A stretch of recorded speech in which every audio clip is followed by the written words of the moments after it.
A Christmas Carol by Charles Dickens. Stave 1. Marley's Ghost.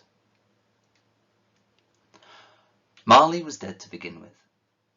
There is no doubt whatever about that. The register of his burial was signed by the clergyman, the clerk, the undertaker, and the chief mourner. Scrooge signed it, and Scrooge's name was good upon 'change for anything he chose to put his hand to. Old Marley was as dead as a doornail. Mind, I don't mean to say that I know of my own knowledge what there is particularly dead about a doornail. I might have been inclined myself to regard a coffin nail as the deadliest piece of ironmongery in the trade. But the wisdom of our ancestors is in the simile, and my unhallowed hands shall not disturb it, or the country's done for. You will therefore permit me to repeat emphatically that Marley was as dead as a doornail. Scrooge knew he was dead. Of course he did. How could it be otherwise? Scrooge and he were partners for I don't know how many years. Scrooge was his sole executor, his sole administrator, his sole assign, his sole residuary legatee, his sole friend and sole mourner. And even Scrooge was not so dreadfully cut up by the sad event, but that he was an excellent man of business on the very day of the funeral, and solemnized it with an undoubted bargain. The mention of Marley's funeral brings me back to the point I started from. There is no doubt that Marley was dead. That must be distinctly understood, or nothing wonderful can come of the story I am going to relate. If we were not perfectly convinced that Hamlet's father died before the play began, there would be nothing more remarkable in his taking a stroll at night, in an easterly wind, upon his own ramparts, than there would be of any other middle-aged gentleman rashly turning out after dark in a breezy spot, say, St. Paul's churchyard for instance, literally to astonish his son's weak mind. Scrooge never painted out old Marley's name. There it stood, years afterwards, above the warehouse door. Scrooge and Marley. The firm was known as Scrooge and Marley. Sometimes people new to the business called Scrooge, Scrooge, and sometimes Marley. But he answered to both names. It was all the same to him. Oh, but he was a tight-fisted hand at the grindstone, Scrooge. A squeezing, wrenching, grasping, scraping, clutching, covetous old sinner. Hard and sharp as flint, from which no steel had ever struck out generous fire. Secret and self-contained and solitary as an oyster. The cold within him nipped at his pointed nose, shriveled his cheek, stiffened his gait, made his eyes red, his thin lips blue, and spoke out shrewdly in his grating voice. A frosty rime was on his head, and on his eyebrows, and his wiry chin. He carried his own low temperature always about with him. He iced his office in the dog days, and didn't thaw it 1 degree at Christmas. External heat and cold had little influence on Scrooge. No warmth could warm, nor wintry weather chill him. No wind that blew was bitterer than he. No falling snow was more intent upon its purpose, no pelting rain less open to entreaty. Foul weather didn't know where to have him. The heaviest rain and snow and hail and sleet could boast of the advantage over him only in one respect. They often came down handsomely, and Scrooge never did.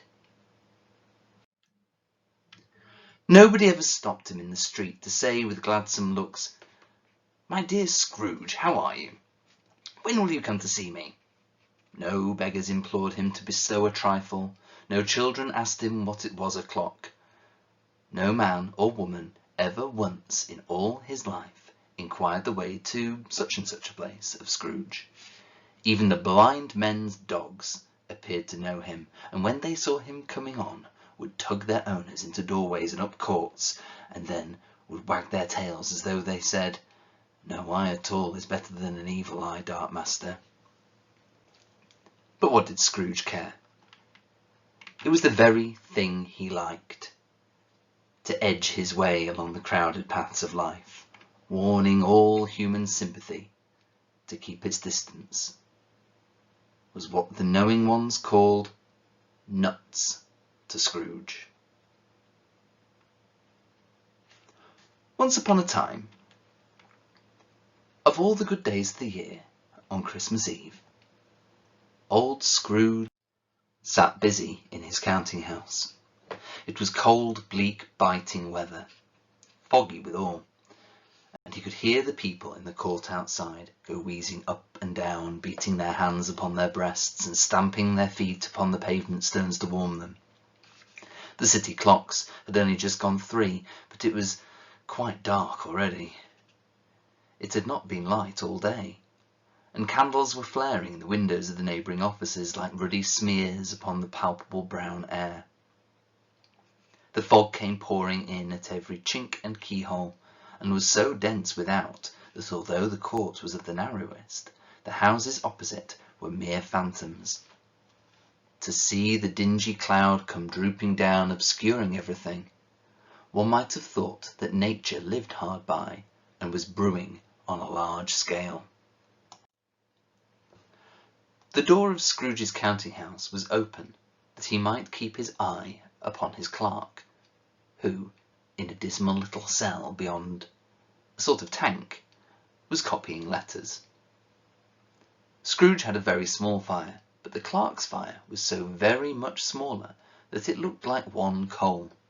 But he couldn't replenish it, for Scrooge kept the coal box in his own room, and so surely as the clerk came in with the shovel, the master predicted that it would be necessary for them to part, wherefore the clerk put on his white comforter and tried to warm himself at the candle, in which effort, not being a man of strong imagination, he failed.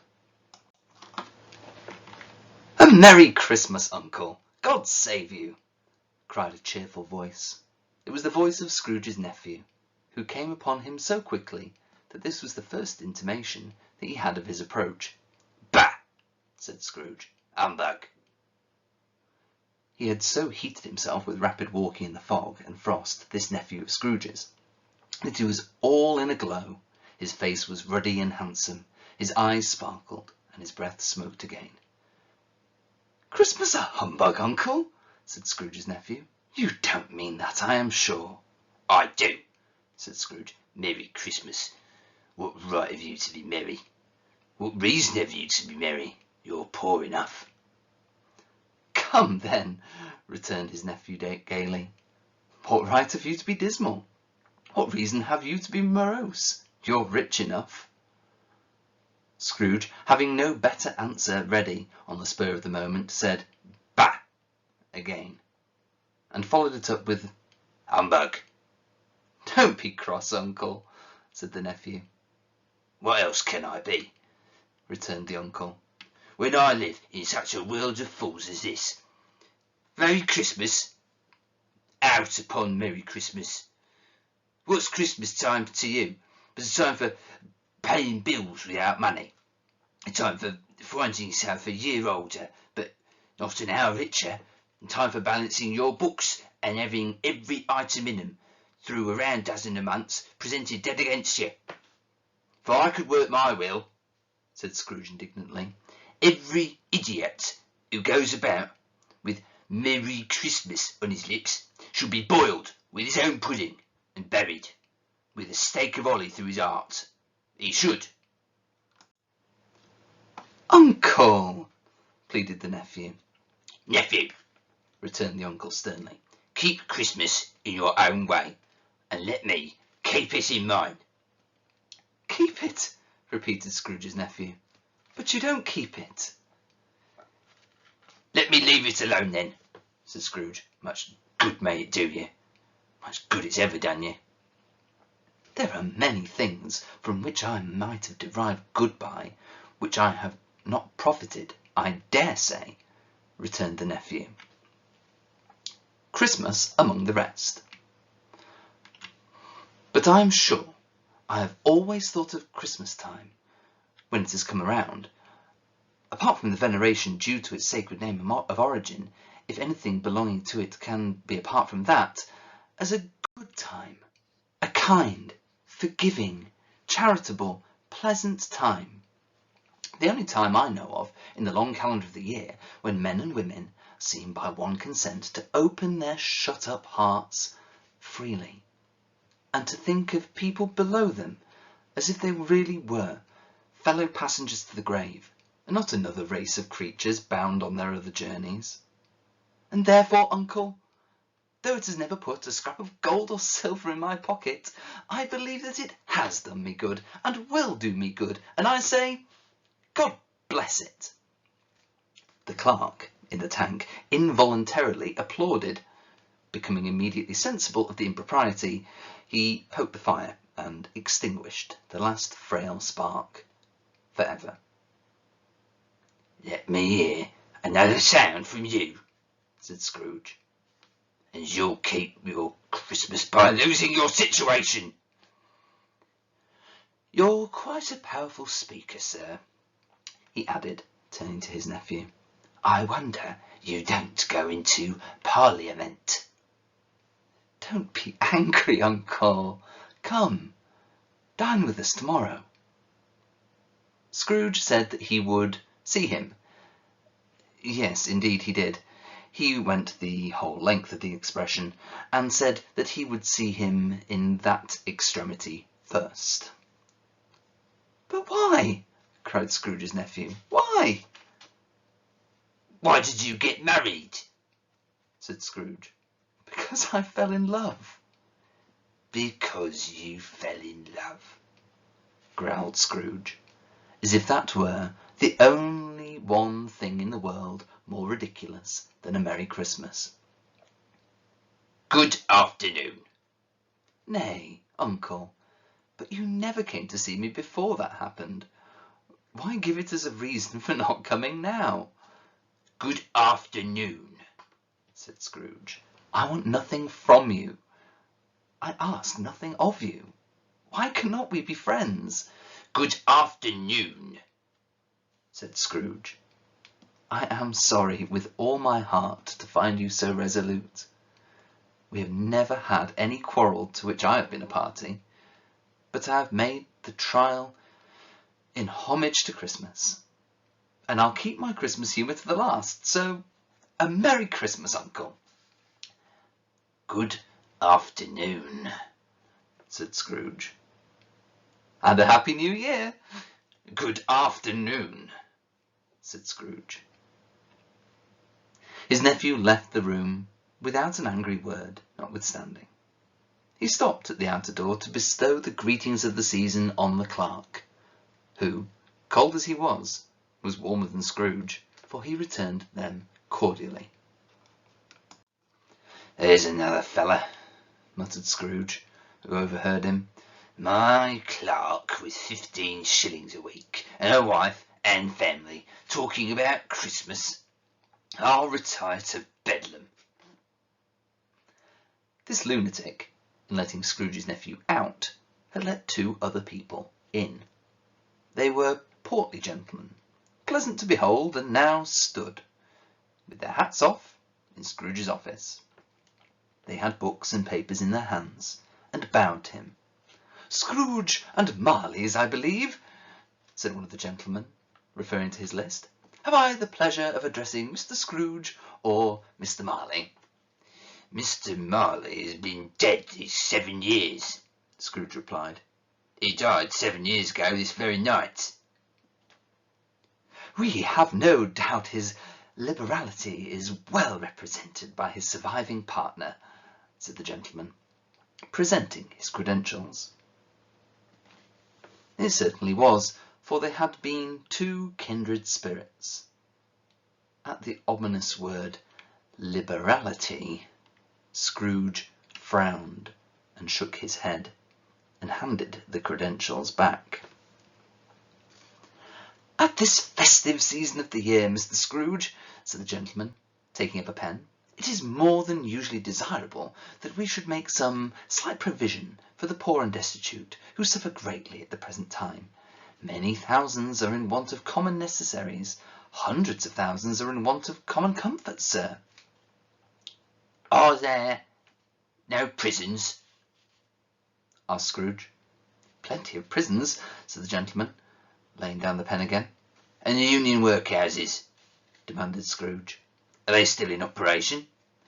They are, still, returned the gentleman. I wish I could say they were not. The treadmill and the poor law are in full vigour, then? Said Scrooge. Both very busy, sir. Oh! I was afraid from what you said at first that something had occurred to stop them in their useful course, said Scrooge.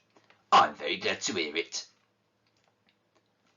Under the impression that they scarcely furnish Christian cheer of mind or body to the multitude, returned the gentleman, a few of us are endeavouring to raise a fund, to buy the poor some meat and drink and means of warmth. We choose this time because it is a time of all others when want is keenly felt and abundance rejoices. What shall I put you down for? Nothing, Scrooge replied. You wish to be anonymous? I wish to be left alone, said Scrooge. Since you ask me what I wish, gentlemen, that is my answer. I don't make merry myself at Christmas, and I can't afford to make idle people merry. I help support the establishments I have mentioned. They are cost enough, and those who are badly off must go there. Many can't go there, and many would rather die.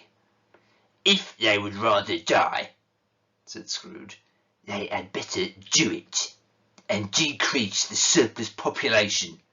Besides, excuse me, I don't know that. But you might know it, observed the gentleman. It's not my business, Scrooge returned. It's enough for a man to understand his own business and not to interfere with other people's. Mine occupies me constantly. Good afternoon, gentlemen. Seeing clearly that it would be useless to pursue the point, the gentleman withdrew.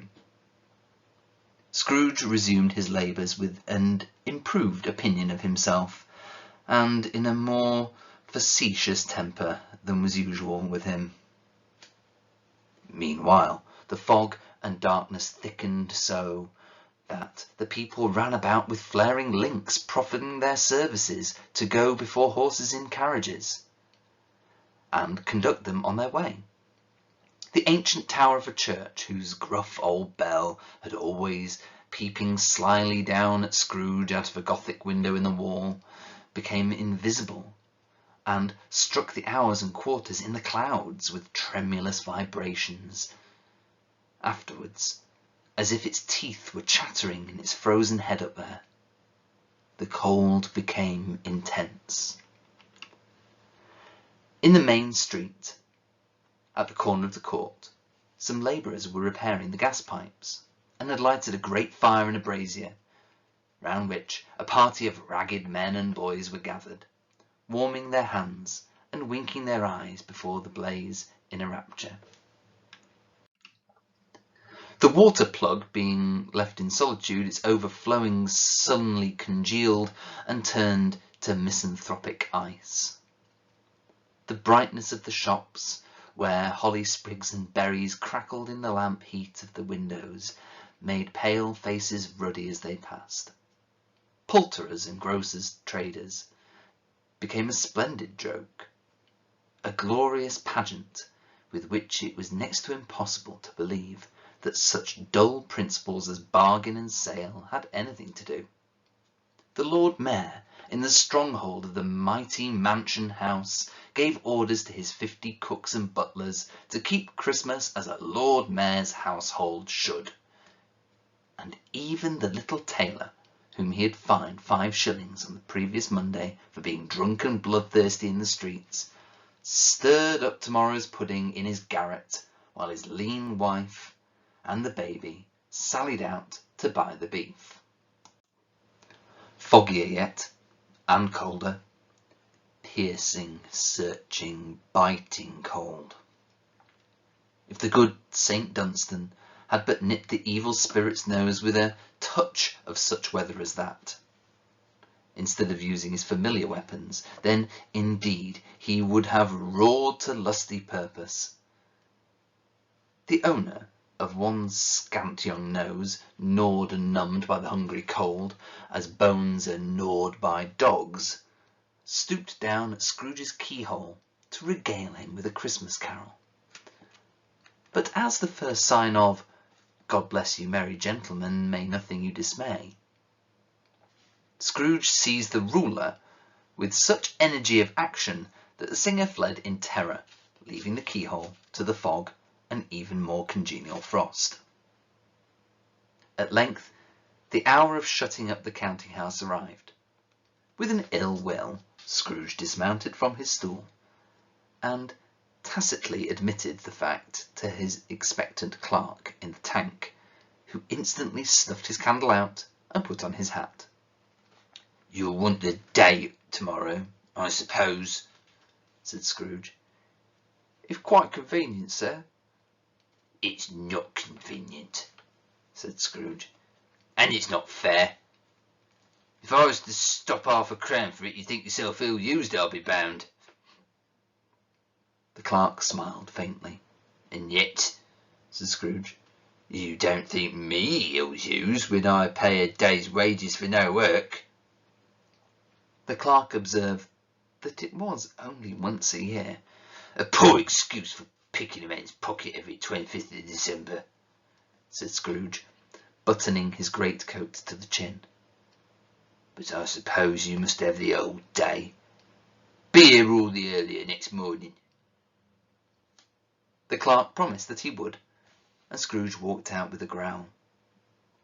The office was closed in a twinkling, and the clerk, with the long ends of his white comforter dangling below his waist, for he boasted no greatcoat, went down a slide on Cornhill at the end of a lane of boys 20 times in honour of its being Christmas Eve, then ran home to Camden Town as hard as he could pelt, to play at blind man's buff.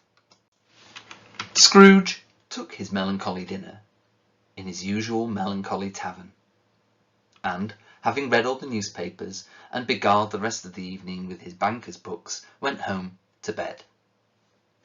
He lived in chambers which had once belonged to his deceased partner.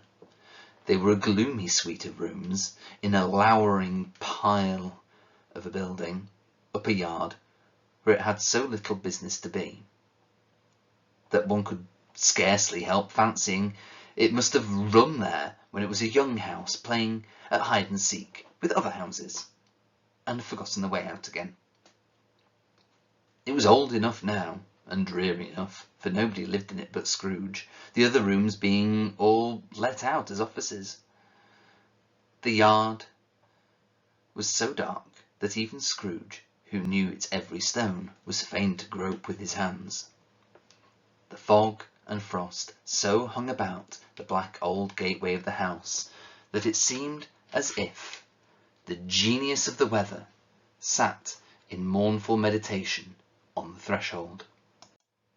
Now, it is a fact that there was nothing at all particular about the knocker on the door, except that it was very large. It is also a fact that Scrooge had seen it, night and morning, during his whole residence in that place. Also, that Scrooge had as little of what is called fancy about him as any man in the city of London, even including, which is a bold word, the corporation, alderman, and livery. Let it also be borne in mind that Scrooge had not bestowed one thought on Marley since his last mention of his 7 years dead partner that afternoon. And then let any man explain to me, if he can, how it happened that Scrooge, having his key in the lock of the door, saw in the knocker, without its undergoing any immediate process of change, not a knocker, but Marley's face. Marley's face. It was not in impenetrable shadow, as the other objects in the yard were, but had a dismal light about it, like a bad lobster in a dark cellar. It was not angry or ferocious, but looked at Scrooge as Marley used to look, with ghostly spectacles turned up on its ghostly forehead. The hair was curiously stirred, as if by breath or hot air, and though the eyes were wide open, they were perfectly motionless. That, and its livid colour, made it horrible. But its horror seemed to be in spite of the face, and beyond its control, rather than a part of its own expression. As Scrooge looked fixedly at this phenomenon, it was a knocker again. To say that he was not startled, or that his blood was not conscious of a terrible sensation to which it had been a stranger from infancy, would be untrue. But he put his hand upon the key he had relinquished, turned it sturdily, walked in, and lighted his candle. He did pause with a moment's irresolution before he shut the door, and he did look cautiously behind it at first, as if he half expected to be terrified with the sight of Marley's pigtails sticking out into the hall. But there was nothing on the back of the door, except the screws and nuts that held the knocker on. And so he said, "Pooh, pooh," and closed it with a bang. The sound resounded through the house like thunder. Every room above, and every cask in the wine merchant's cellars below, appeared to have a separate peal of echoes of its own. Scrooge was not a man to be frightened by echoes. He fastened the door and walked across the hall, and up the stairs, slowly too, trimming his candle as he went. You may talk vaguely about driving a coach and six up a good old flight of stairs, or through a bad young Act of Parliament, but I mean to say you might have got a hearse up that staircase, and taken it broadwise, with the splinter bar towards the wall, and the door towards the balustrades, and done it easily. There was plenty of width for that, and room to spare, which is perhaps the reason why Scrooge thought he saw a locomotive hearse going on before him in the gloom. Half a dozen gas lamps out of the street wouldn't have lighted the entry so well, so you may suppose that it was pretty dark with Scrooge's dip. Up Scrooge went, not caring a button for that. Darkness is cheap, and Scrooge liked it. But before he shut his heavy door, he walked through his rooms to see that all was right. He had just enough recollection of the face to desire to do that.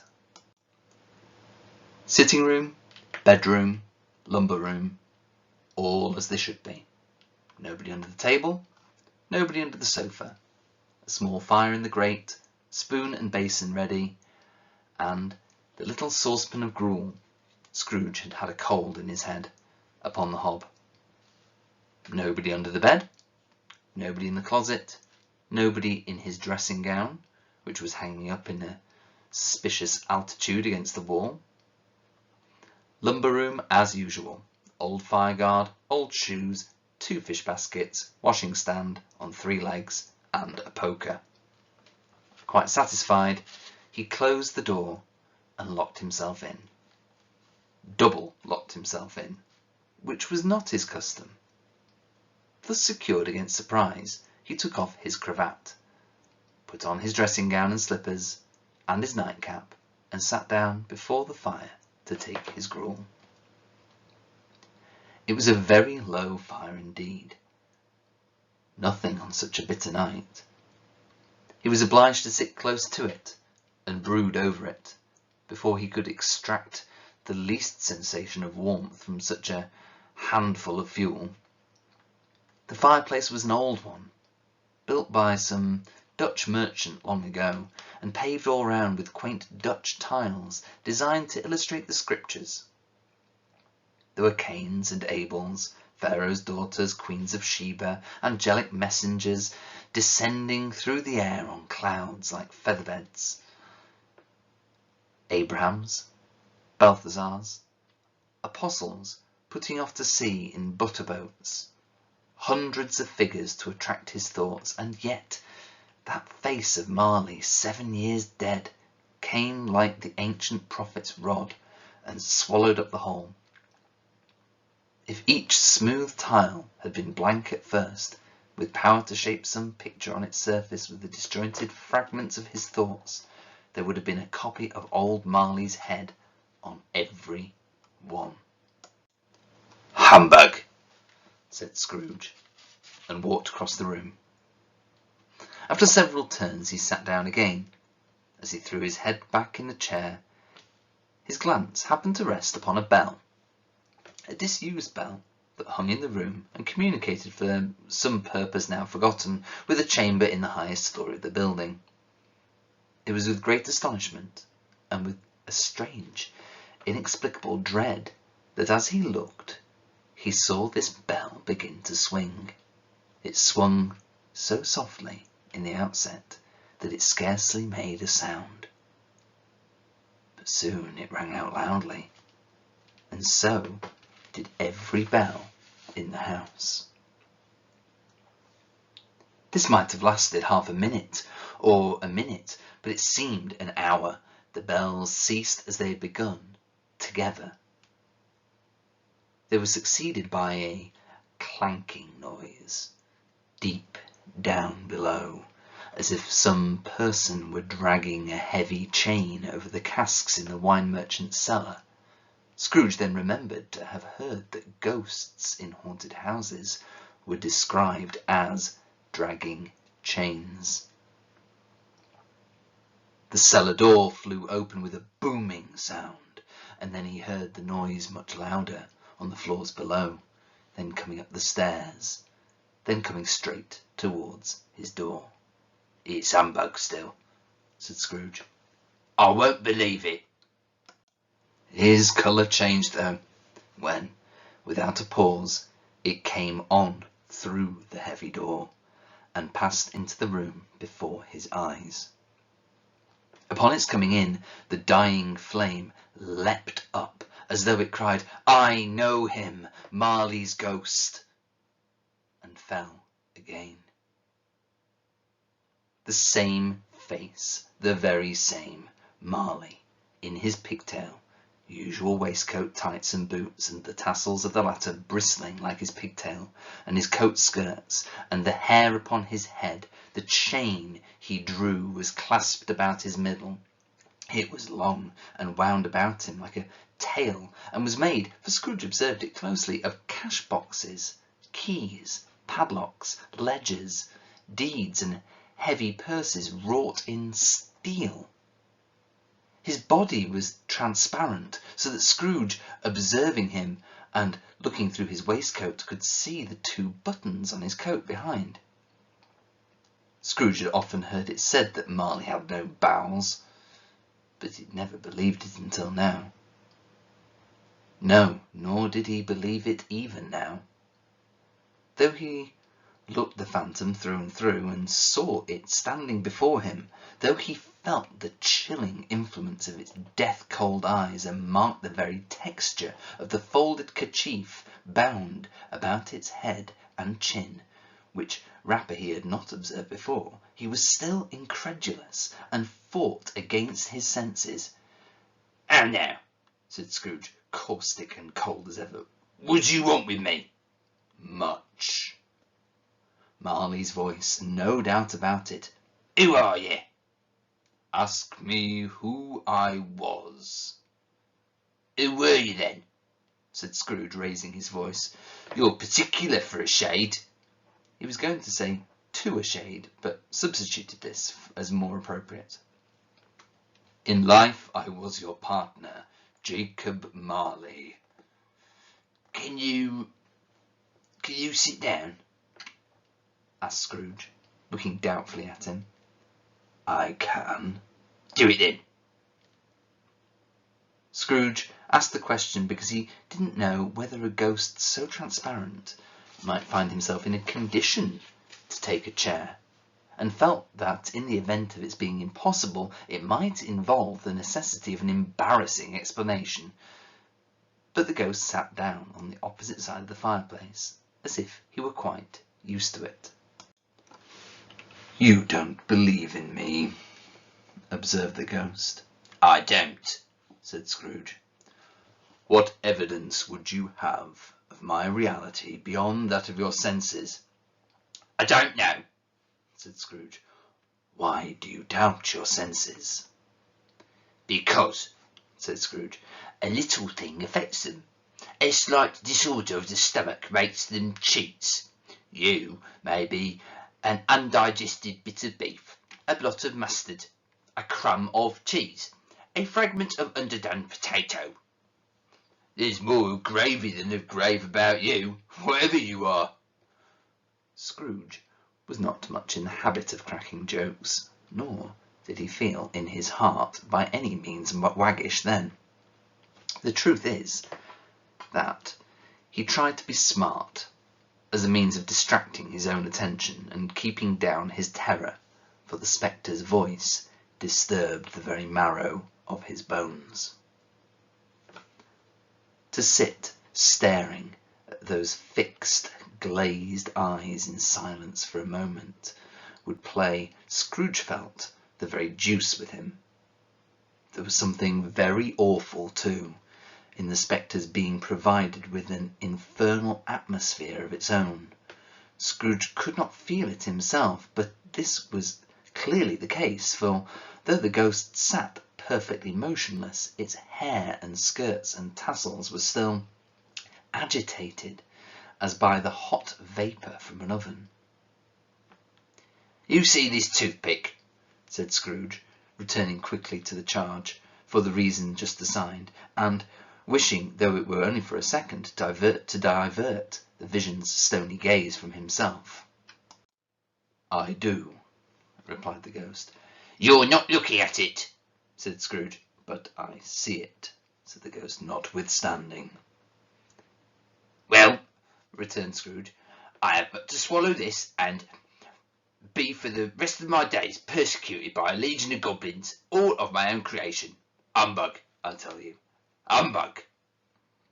At this the spirit raised a frightful cry and shook its chain with such a dismal and appalling noise that Scrooge held on tight to his chair to save himself from falling in a swoon.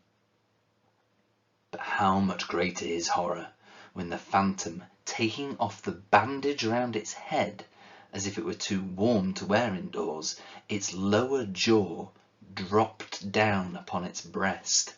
Scrooge fell upon his knees and clasped his hands before his face. "Mercy!" he said. "Dreadful apparition, why do you trouble me?" "Man of the worldly mind," replied the ghost, "do you believe in me or not?" "I do," said Scrooge. "I must. But why do spirits walk the earth, and why do they come to me?"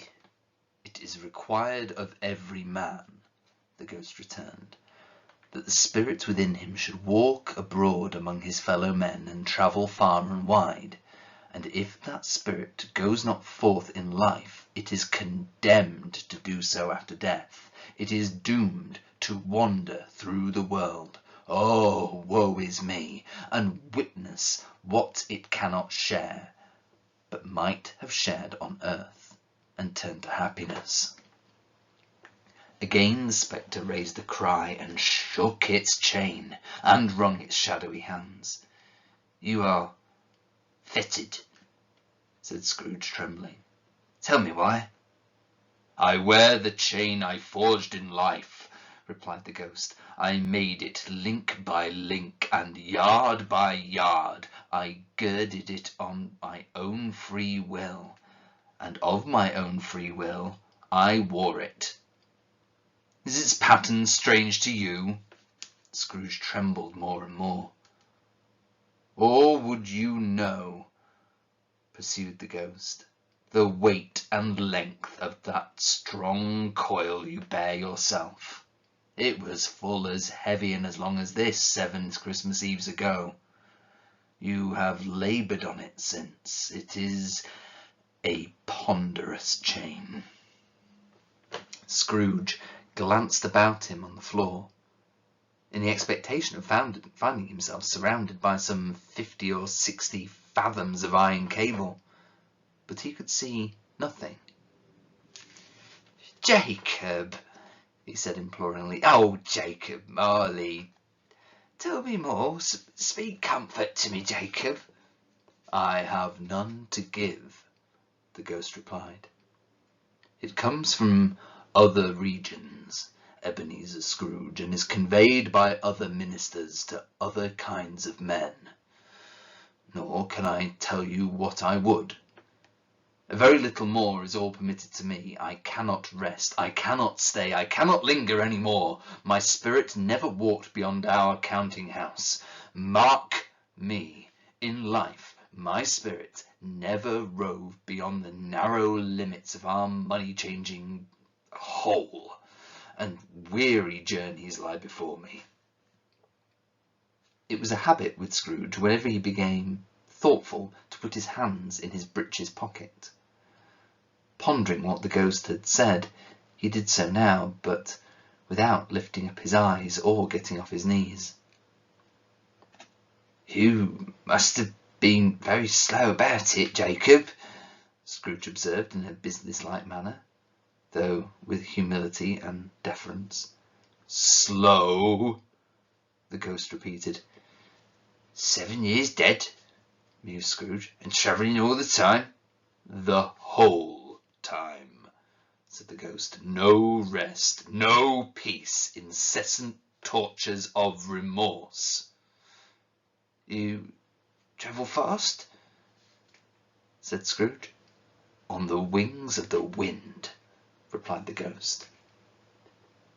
You might have got over a great quantity of ground in 7 years, said Scrooge.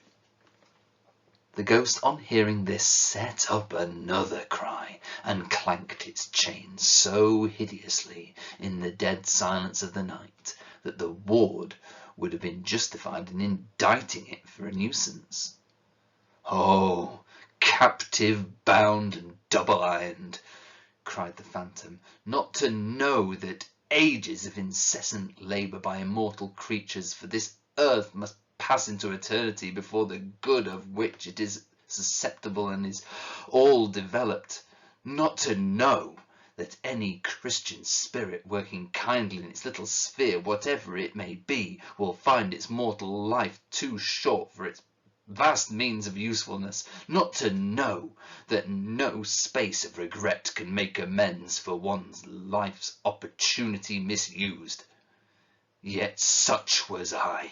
Oh, such was I. But you was always such a good man of business, Jacob, faltered Scrooge, who now began to apply this to himself. Business! Cried the ghost, wringing its hands again. Mankind was my business. The common welfare was my business. Charity, mercy, forbearance, and benevolence were all my business. The dealings of my trade were but a drop of water in the comprehensive ocean of my business. It held up its chain at arm's length, as if it were the cause of all its unavailing grief, and flung it heavily upon the ground again. At this time of the rolling year, the spirit said, I suffer most. Why did I walk through crowds of fellow beings with my eyes turned down, and never raise them to that blessed star which led the wise men to a poor abode? Were there no poor homes to which its light would have conducted me? Scrooge was very much dismayed to hear the spectre going on at this rate, and began to quake exceedingly. Hear me, cried the ghost. My time is nearly done. I will, said Scrooge, but don't be too hard on me. Don't be flowery, Jacob, pray. How it is that I appear before you in a shape that you can see, I may not tell. I have sat invisible beside you many and many a day.